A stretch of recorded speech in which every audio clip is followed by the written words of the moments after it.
Success shouldn't feel this exhausting. If you're winning on paper, but burning out behind the scenes, you aren't failing. You're stuck in a psychological bottleneck called a hurdle of stop. I've been there. On the outside, things look great, but I was secretly burning out, convinced I was just lucky, and waiting to be exposed as a fraud. I realized I didn't have a business problem. I had a mindset block. Whether it's imposter syndrome, perfectionism, or fear or failure, these aren't just feelings. They are growth bottlenecks. Identify your specific hurdle and get one immediate action step to regain your momentum today. Go to tuepodcast.net/quiz. That's tuepodcast.net/quiz to take the 3-minute assessment and get your report now.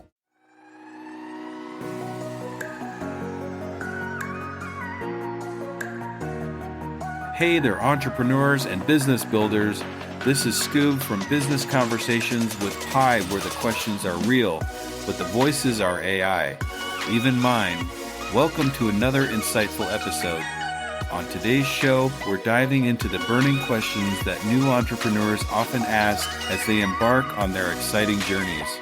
Whether you're just sketching out that brilliant business idea or have already taken the first steps, this is the place to get your top queries answered. I'll be your host, along with my virtual co-host Pi, an AI assistant created by the brilliant minds at Anthropic. Pi's neural networks have been trained on a vast trove of business knowledge, so you can count on us to provide thorough and actionable advice. From crafting a solid business plan to nailing your marketing strategy and everything in between, we've got you covered. So get ready to soak up some entrepreneurial wisdom as Pi and I tackle those make or break questions that all first-time founders face. With our combined human experiences and artificial smarts, we'll give you the insights to turn your startup dreams into thriving reality. Grab a notepad, put on those entrepreneurial thinking caps, and let's dive in. This is Business Conversations with Pi.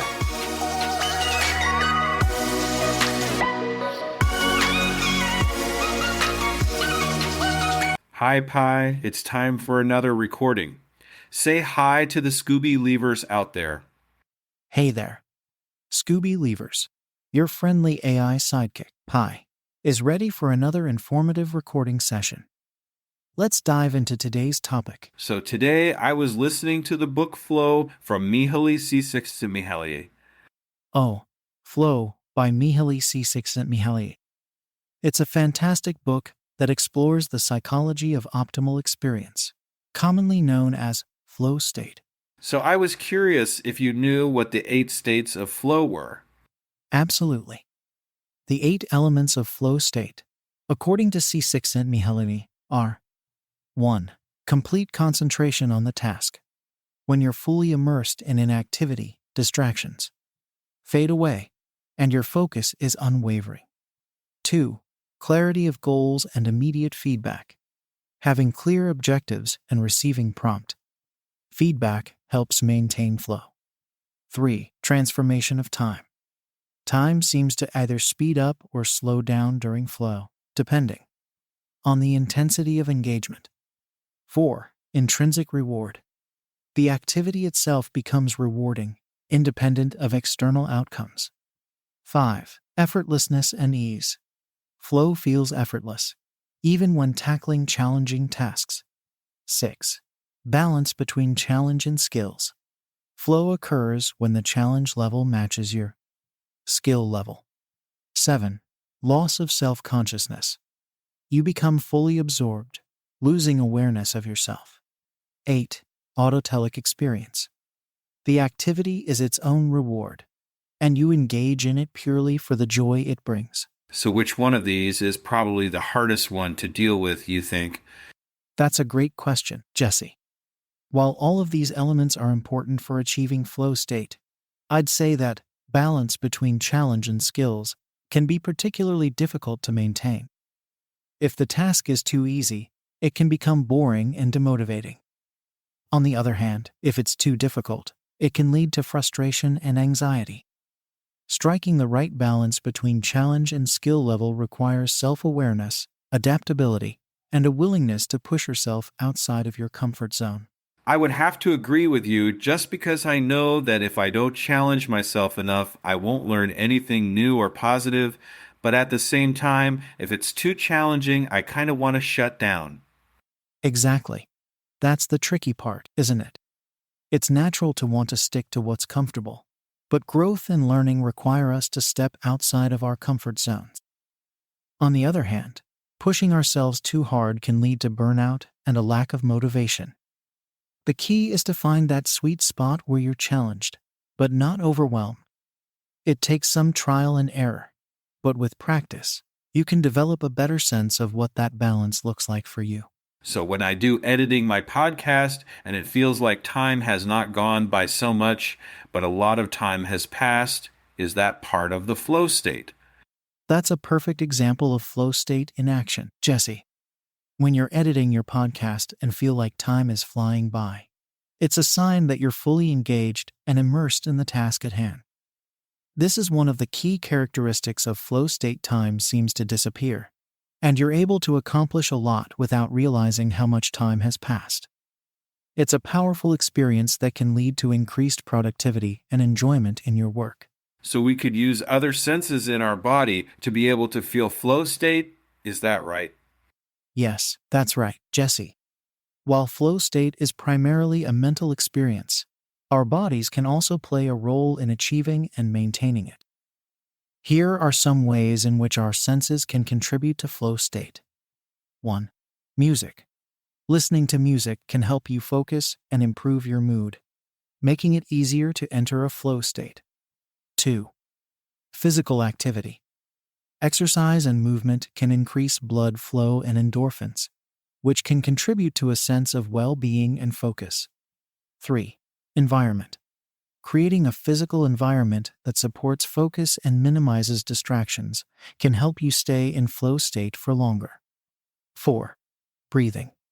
Deep breathing techniques can help calm your mind and reduce stress, making it easier to achieve flow state. By engaging your senses in these ways, you can support your mental state and enhance your ability to experience flow state.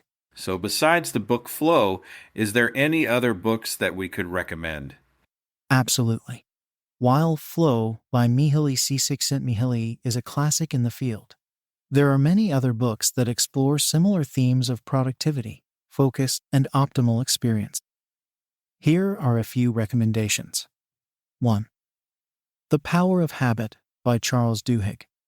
This book explores the science of habit formation and how you can use habits to improve your productivity and focus.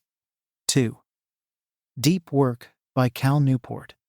This book offers strategies for developing deep focus and concentration, allowing you to achieve more in less time. 3. Peak: Secrets from the New Science of Expertise by Anders Ericsson and Robert Poole. This book delves into the science of expertise and offers practical strategies for improving your skills and achieving peak performance. These books offer valuable insights and strategies for achieving optimal performance and productivity. I know athletes have a really good way of getting into the flow when they practice or actually play. Absolutely. Flow state isn't just limited to athletes. It can be experienced in a wide range of activities. Some examples include: 1. Creative pursuits. Writing, painting, playing music, or other creative activities that engage your imagination and allow you to lose yourself in the process. 2. Mindfulness practices. Meditation, yoga, or other practices that help you focus on the present moment and quiet your mind. 3. Skill-based hobbies. Playing video games, solving puzzles, or engaging in any hobby that requires skill and concentration can induce flow state. 4. Work tasks. If you're able to find meaning and purpose in your work, it's possible to experience flow state while completing tasks that align with your values and goals. Thank you, Pi, for all the great information about flow. Hopefully, I can achieve it more and more often. You're very welcome, Jesse. It was a pleasure discussing flow state with you. Remember that achieving flow state takes practice and intentionality. By experimenting with different strategies and techniques, you can learn what works best for you and develop habits that support a state of deep focus and productivity. Keep striving for that optimal experience. What an insightful discussion we've had today on Business Conversations with Pi. A huge thanks to my knowledgeable AI co-host, who was developed by the brilliant team at Anthropic. Pi's neural networks, trained on a vast corpus of business data, provided us with invaluable guidance on those pressing entrepreneurial topics. I hope all you aspiring entrepreneurs and business owners out there found Pi's artificially intelligent, yet refreshingly human-like advice to be immensely helpful.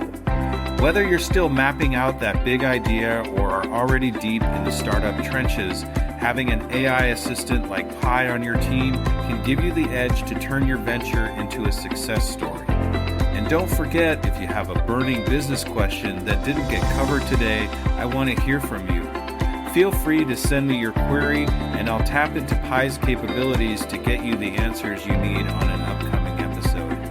Go to tuepodcast.net/askpi. So stay hungry, keep hustling, and tune in next time as we continue decoding the entrepreneurial journey, one conversation at a time. This has been Business Conversations with Pi. I'm Scoob from Undiscovered Entrepreneur, and we'll chat again soon.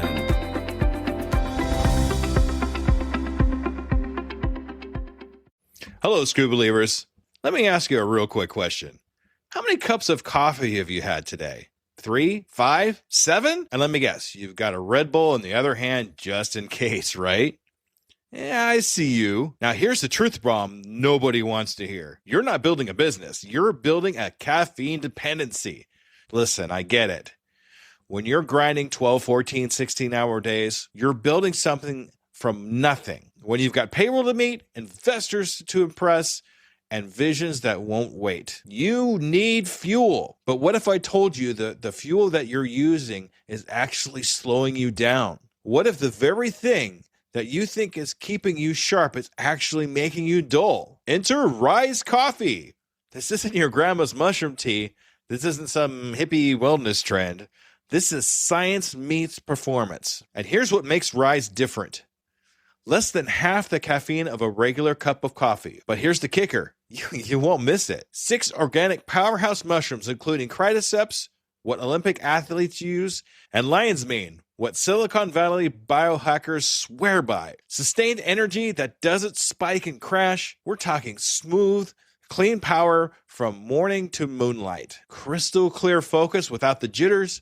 Imagine closing the deal with calm, confident mind instead of the caffeine chaos. Gut health and immune support, because what's the point of building an empire if you're too sick to enjoy it? So here's the challenge to you.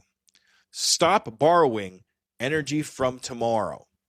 Stop running on fumes and call it a hustle. Stop wearing your caffeine addiction like a badge of honor. Real entrepreneurs optimize, real entrepreneurs adapt, real entrepreneurs win. You can't win if you're crashing at 2 p.m. while your competition is just getting started. Break the cycle. Head to risesuperfoods.com right now and use code PODNA15 for 50% off your first order. That's PODNA15 for 15% off.